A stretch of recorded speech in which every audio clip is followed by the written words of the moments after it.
સુરત મહાનગરપાલિકાના વીબીડીસી વિભાગ દ્વારા મચ્છરજન્ય રોગોના નિયંત્રણ માટે અઠવાડિક ઝુંબેશના ભાગરૂપે તારીખ 16/9/2024થી 22/9/2024ના રોજ ઘરે ઘરે ફરીને ઇન્ટ્રાડોમેસ્ટિક સર્વે, બાંધકામ તથા ખુલ્લા પ્લોટમાં પેરાડોમેસ્ટિક સર્વેની કામગીરી, ટાયર, ડબ્બા, નકામું કાટમાળ, ભંગાર વગેરે દૂર કરવાની કામગીરી સોર્સ રિડક્શન કરવામાં આવી રહી છે, જે અંતર્ગત 55,401 ઘરો સર્વે કરાતા 15,14,848 સ્પોટ તપાસવામાં આવેલ.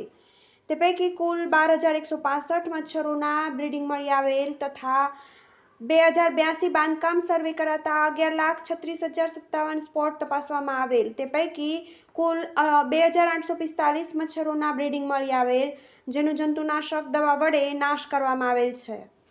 મચ્છરોના ઉત્પત્તિ સ્થાનો મળી આવેલ ઇસમોને 1,594 નોટિસ ઇસ્યુ કરવામાં આવેલ અને 32,03,200 વહીવટી ખર્ચ વસૂલ કરવામાં આવેલ છે.